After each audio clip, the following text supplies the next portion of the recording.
എവിടുന്നാ നിങ്ങളെ ഇങ്ങോട്ട് കെട്ടിയെടുത്ത്? എന്നെ പറ്റി പോയി അയാളോട് ചോദിക്കാൻ. അയ്യോ, മാധവിയമ്മയാണോ? അല്ല, മാധവി അപ്പൻ. പോയി ചോദിക്കാൻ വേറെ ആരെയും കണ്ടില്ല അല്ലേ? ആ റാവുത്തട്ടാണോ പോയി ചോദിക്കുന്നത്? ആ റാവുത്തട്ടാണോ പോയി ചോദിക്കുന്നതെന്ന്? ഏത് റാവുത്തര്?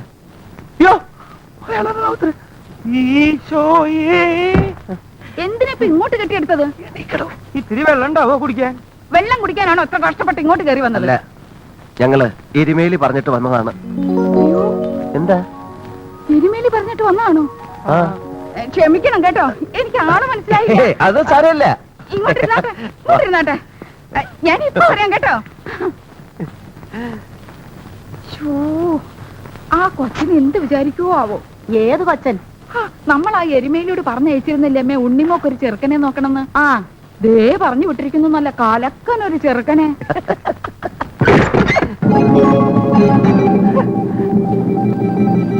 ആരാടാ നിങ്ങള്? ചോദിച്ചത് കേട്ടില്ലേ?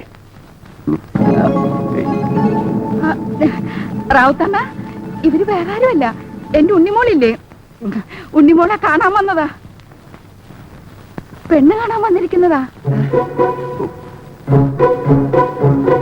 ആണോടാ? ആ, ഇതാണ് ചെറുക്കൻ.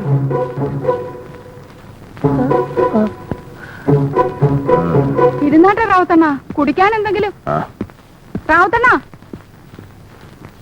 ഓട്ടെ, പിശാച്ചാ പിശാച്ച്. നിങ്ങൾ പേടിക്കൊന്നും വേണ്ട, ഇരുന്നാട്ടെ, ഞാൻ ഇപ്പൊ വരാം കേട്ടോ. എന്തിനാണോ പറഞ്ഞത് ഞാൻ പെണ്ണ് കാണാൻ വന്ന ചെറുക്കനാണെന്ന്? എന്റെ സ്വാമി, ആ സ്ത്രീ ഒരു നമ്പർ ഇട്ടതല്ലേ നമ്മൾ അയാളിൽ നിന്ന് രക്ഷിക്കാൻ. ആണോ? പിന്നെ അല്ല, ഇനി അവര് ശരിക്ക് വിചാരിച്ചിട്ടുണ്ടാവോ നമ്മൾ പെണ്ണ് കാണാൻ വന്ന ആൾക്കാരാണെന്ന്? അങ്ങനെ വിചാരിച്ചിട്ടുണ്ടാവോ? ഉണ്ടാവോ?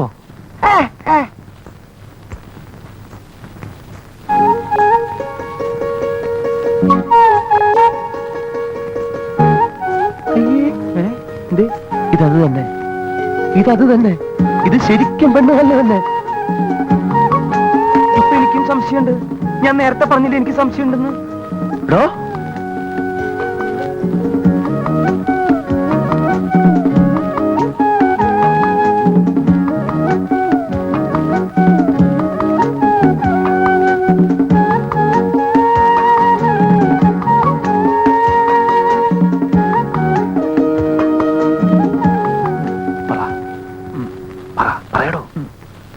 സ്വാമിയല്ലേ പറയേണ്ടത്, ഞാനെന്ത് പറയാൻ? നമ്മൾ അതിന് വന്ന് തെറ്റെന്ന് പറയണോ? പറയാം.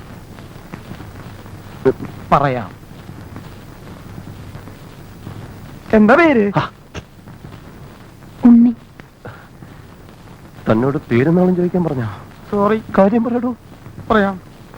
അല്ല കാർന്നോരെ, എന്തിനാ അവിടെ ഇരിക്കുന്നേ? അവർക്ക് എന്തെങ്കിലും ചോദിക്കാനും പറയാനും ഒക്കെ കാണുമെന്നേ. കാർന്നോര് ഇങ്ങോട്ട് പോരും. സ്വാമി ഇവിടെ ഇരിക്കും, ഞാൻ പോയി പറഞ്ഞിട്ട് വരാം. ഇങ്ങോട്ട് പോരെ കാർന്നോരെ.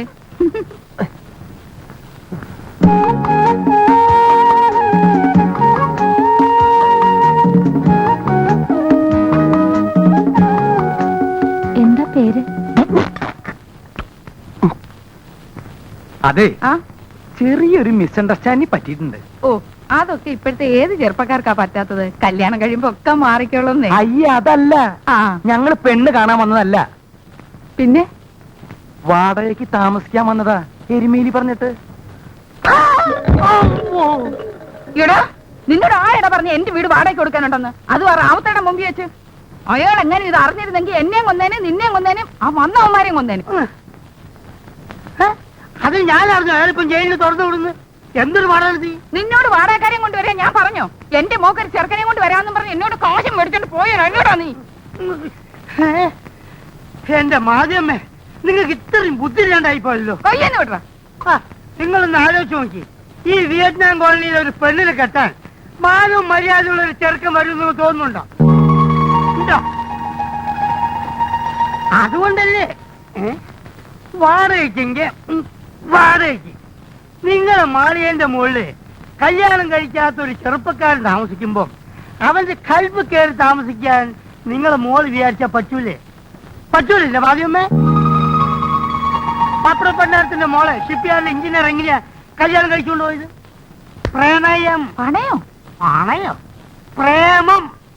ഈ പ്രേമം കണ്ടുപിടിച്ചിരിക്കുന്നത് തന്നെ ഇതിനു വേണ്ടിയാണ്.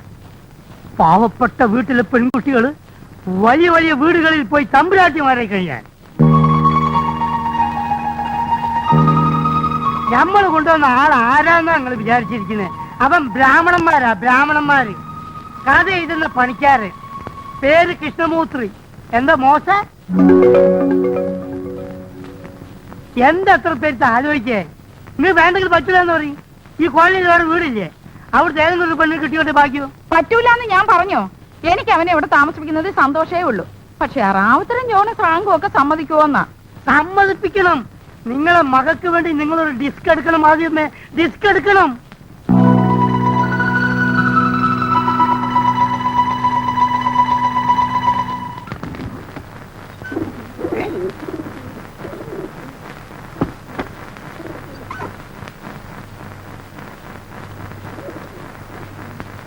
ഓ, ഒരു കണക്കിലാ ഞാൻ ആ റാവുത്തരെ കൊണ്ടൊന്ന് സമ്മതിപ്പിച്ചെടുത്തത്. റാവുത്തര് സമ്മതിക്കുമ്പോ ഇരുമ്പ് സമ്മതിക്കത്തില്ല, ഇരുമ്പ് സമ്മതിക്കുമ്പോ കണ്ണസ്രാങ്ക് സമ്മതിക്കത്തില്ല. ഒടുവിൽ ഒരു വിധത്തിൽ എല്ലാത്തിന്റെയും കാലും കയ്യും പിടിച്ച് ഞാനൊന്ന് സമ്മതിപ്പിച്ചെടുത്തു. അല്ല, എന്ത് കഥ എഴുതാനാ സ്വാമി ഇവിടെ വന്നിരിക്കുന്നത്? അതങ്ങനെ പ്രത്യേകിച്ചൊരു കഥയൊന്നും അല്ല. ആകെ മൊത്തം ടോട്ടലായിട്ട് ഈ കോളനിക്കാരെയൊക്കെ പറ്റി ഒരു ഞങ്ങളെ പറ്റി എന്ത് കഥ എഴുതാൻ സ്വാമി? എങ്കിൽ പിന്നെ ഇവിടെയുള്ള ദുഷ്ടന്മാരെ പറ്റി എഴുത. ഒരു 100 കഥ കാണും അവന്മാരെ പറ്റി എഴുതാൻ. അവന്മാരുടെ ഇടയിൽ കിടന്ന് ജീവിച്ച് ജീവിച്ച് ഞങ്ങൾക്കൊന്നും ഇപ്പൊ കഥയില്ലാണ്ടായി സ്വാമി. ഞങ്ങള് കോളനിക്കാരെ കുടിയൊഴിപ്പിക്കാൻ വേണ്ടി വന്നതാ സ്വാമി റാവുത്തരും അവന്മാരും ഒക്കെ. ആ മൂസാസേട്ടും വക്കീലും കൂടെ കൊണ്ട് താമസിപ്പിച്ചതാ എല്ലാത്തിനും. ഞങ്ങളെ ദ്രോഹിച്ചും ഉപദ്രവിച്ചും ഒക്കെ ഇവിടുന്ന് ഇറക്കി വിടാൻ. ഒടുക്കം വക്കീലും അവന്മാരും തമ്മിൽ തെറ്റിയപ്പോ ഈ ദുഷ്ടന്മാരൊക്കെ ഇവിടുത്തെ ആളുകളായി. ഞങ്ങളുടെ നേതാക്കന്മാര് ചവഞ്ഞ് പണപ്പെരുവും താമസവും തുടങ്ങി. അല്ല, ഒരു കണക്കിന് ഇവന്മാരൊക്കെ ഇവിടെ ഉള്ളത് കൊണ്ടാണ് ഞങ്ങൾ ഇവിടെ ഇങ്ങനെ ജീവിച്ചു പോകുന്നത്. ഇവന്മാർക്കൊക്കെ പണം കൊടുത്താലെന്താ? അല്ലെങ്കിൽ പണ്ടേ ആ വക്കീലും മൂസാസെറ്റും കൂടെ ഞങ്ങളെ ചവിട്ടി പുറത്താക്കിയേനെ. എന്തിനാ പിന്നെ ഇവിടെ ഇങ്ങനെ കടിച്ചു തൂങ്ങി നിക്കണേ? അവകാശവും വാങ്ങിച്ചോണ്ട് വല്ലയിടത്തേക്കും പൊക്കൂടെ? പോകാമെന്ന് പറഞ്ഞെങ്കിൽ ചെന്നേച്ചാ മതി. അവകാശം മേടിച്ചോണ്ട് പൊക്കോളാന്ന് പറഞ്ഞേനെ ഒരുത്തന്നെ റാവുത്തര് വെട്ടിയതും ജയിലിൽ പോയതും. അവിടുന്ന് ഇപ്പൊ പുല്ല് പോലും ഇങ്ങോട്ട് ഇറങ്ങി വന്നിരിക്കുന്നത്. ഞങ്ങൾക്ക് എങ്ങും പോകണ്ടായേ. ഞങ്ങളെ ആരും കുടിയൊഴിപ്പിക്കാൻ വേണ്ടി ഇങ്ങോട്ട് വരികയും വേണ്ട. ആ